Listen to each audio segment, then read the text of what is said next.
Ya, makanya Menteri Keuangan yang baru, ya, koboi kita Pak Purbaya, ya, beliau mengatakan bahwa terlalu lama ekonomi Indonesia itu nginjak rem, ya, disiplin fiskal bagus, ya, ngeluarin duit hati-hati bagus, nyimpan uang di Bank Indonesia bagus, tetapi sebetulnya kalau kelamaan diinjak rem, mobilnya nggak bergerak. Karena itu pada hari ini Pak Purbaya, ya, mencoba dengan pendekatan baru, pendekatannya injak gas. Jadi kita bisa lihat bahwa struktur masyarakat ekonomi kita, Pak Dedi, memang sangat membutuhkan satu, pertumbuhan ekonomi. Yang kedua, membutuhkan program-program yang mampu membantu mereka yang pendapatan ini masih menengah ke bawah untuk bisa mendapatkan akses kepada kebutuhan pokok. Tentu saja salah satunya adalah perumahan, begitu. Nah, tadi saya keliling ikut Pak Menteri PKP, ya, keliling, ada brosur-brosur saya lihat. Di situ ditawarkan perumahan subsidi. DP-nya berapa, Bu, Pak? 1 juta, betul ya tadi ya? Ada 1 juta. Cicilannya berapa, Pak Heru? 1,1. Jadi perumahan subsidi ini sangat diperlukan, mengingat tadi yang saya sampaikan, bahwa struktur masyarakat Indonesia kebanyakan itu masih di bawah 5,8%. 5,8 juta. Bahkan angka tengahnya Bapak Ibu sekalian itu bisa di sekitar 3-4 juta. Itu Pak Ara. Jadi yang dikerjakan oleh Pak Ara, dikerjakan oleh KDM, dikerjakan oleh Pak Bupati, Wali Kota, ya. Ini sesungguhnya memang sesuai dengan kondisi masyarakat kita, ya. Tentu pemerintah tidak akan berhenti dengan kondisi yang ada, ingin lagi ditingkatkan, ya. Makanya Menteri Keuangan yang baru, ya, koboi kita Pak Purbaya, ya, beliau mengatakan bahwa terlalu lama ekonomi Indonesia itu nginjak rem, ya, disiplin fiskal bagus, ya, ngeluarin duit hati-hati bagus, nyimpan uang di Bank Indonesia bagus, tetapi sebetulnya kalau kelamaan diinjak rem, mobilnya nggak bergerak. Karena itu pada hari ini Pak Purbaya, ya, mencoba dengan pendekatan baru, pendekatannya injak gas. Pasar ekonomi harus diguyur dengan uang.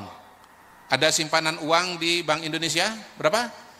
500 miliar, 400 miliar ya Pak ya? Triliun ya. Ya. Oh, berarti nggak ngantuk ini. 400, 500 triliun diambil 200 triliun, ya, ditaruh di bank. Supaya apa? Supaya bank punya likuiditas, ya.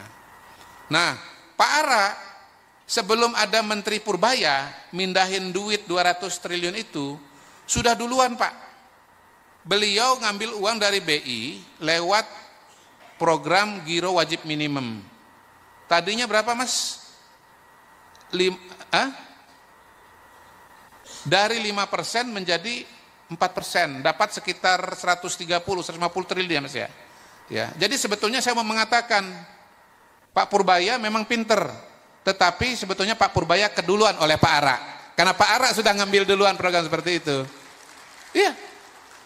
Nah, kalau Pak Purbaya kan mindahin uang 200 triliun ini untuk berbagai macam program, menggerakkan ekonomi, kredit usaha dan yang lain-lain. Kalau Pak Ara khusus memindahkan 150 triliun untuk perumahan, ya. Supaya apa? Supaya nanti masyarakat bisa mendapatkan dalam tanda kutip dana murah. Disebut dana murah kenapa? Karena bunganya lebih rendah dibandingkan dengan bunga komersil ya Pak James ya.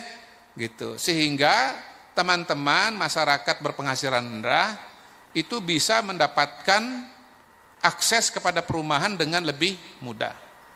Saya saksi mata Bapak Ibu sekalian, di Kementerian Dalam Negeri ada penerima FLPP. Diwawancara oleh Pak Ara, ditanya oleh Pak Ara, sebelum punya FLPP tinggal di mana? Katanya kos. Berapa bayarnya satu bulan? 2 juta rupiah. Sekarang tinggal di mana? Rumah FLPP. Berapa cicilannya satu bulan? 1,7 juta rupiah.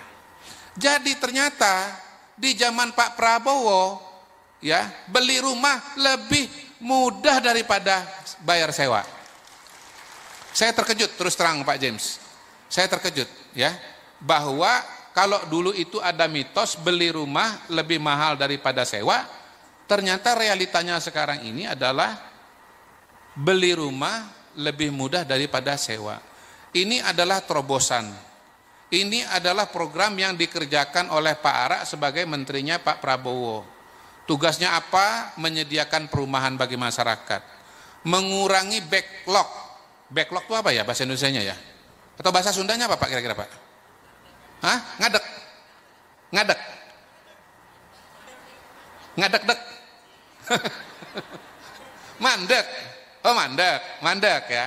Ada yang mandek dari kepemilikan, ada yang mandek dari kualitas.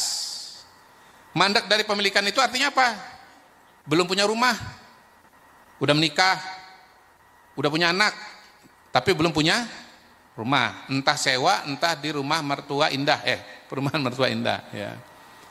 Kalau yang mandek kualitas, punya rumah tetapi kondisinya tidak layak atau kurang layak, ya bocor lah, nggak ada pagar lah, nggak ada pintu lah, bang gawat juga kalau nggak ada pintu. Itu. Nah, itu semua dikerjakan oleh Pak Prabowo lewat Pak Ara. Dan yang harus dikejar ini sangat banyak, makanya membutuhkan bantuan berbagai pihak. Karena itulah kami di KSP yang tugasnya monitoring dan evaluasi program prioritas pemerintah, Presiden sangat mendukung kegiatan ini. Karena apa? Karena kegiatan ini tidak berdiri sendiri, ada ekosistem di dalamnya.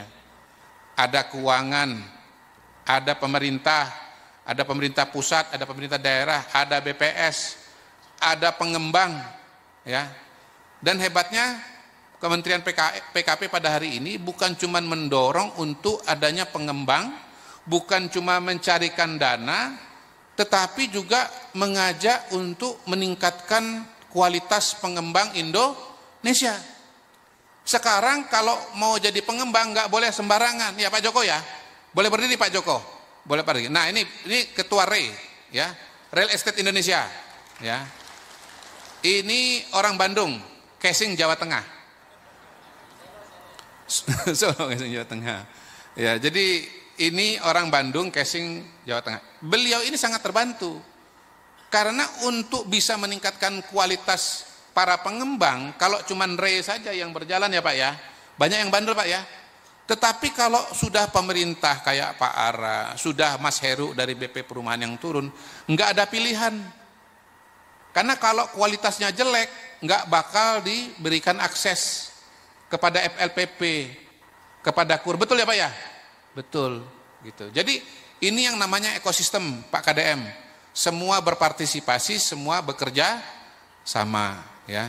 Jadi Pak Prabowo berusaha mengatasi masalah kesenjangan gizi lewat MBG, kesenjangan pendidikan lewat renovasi sekolah, ya, lewat sekolah rakyat, mengatasi kesenjangan perumahan. Ya. Perumahan itu menurut studi Bapak Ibu sekalian ya, salah satu tugas kehidupan paling berat manusia itu salah satunya adalah punya rumah. Bisa nggak makan? Bisa. Bisa punya baju? Bisa. Bisa sekolah? Bisa. Bisa punya rumah? Belum tentu. Tapi itu dulu. Sekarang dengan adanya Pak Ara semua bisa punya rumah. Insya Allah. Tepuk tangan lagi buat Bapak Ibu sekalian. Nah. Tapi begini, ya, yang namanya perumahan itu ada dua sisi Bapak Ibu sekalian. Ada sisi supply, ada sisi oh kok nggak kedengaran ini di ITB kan? Permintaan, ada supply, ada di demand. Nah, Pak Ahra ini udah kerja keras luar biasa, pemerintah sudah kerja keras luar biasa untuk sisi supply. Tapi demand-nya juga harus ikut, harus ngebareng nih. Dana udah tersedia, FLPP 350.000 rumah. Pak Ahra ini 350.000 hanya FLPP aja apa termasuk KUR, Pak? Ya, kalau dengan KUR berapa, Pak? KUR berapa, Pak?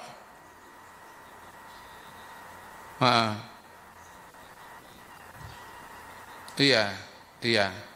Jadi semua sudah dipermudah. Tapi sekarang yang mau beli, yang mau ikut ini, mau ngambil ini belum. Nah, jadi ini satu PR lagi. Dalam waktu yang tidak terlalu panjang, Bapak Ibu sekalian, harus segera ada yang memanfaatkan. Ya, jadi inilah pentingnya kegiatan sosialisasi pada hari ini. Ada banyak cara sosialisasi, saya sudah catat. Mungkin salah satunya adalah teman-teman nanti bisa masuk ke BPJS Tenaga Kerja ya Pak. Karena BPJS Tenaga Kerja itu isinya adalah para pekerja, ya, buruh pabrik, ya, semua ada datanya ditawarkan.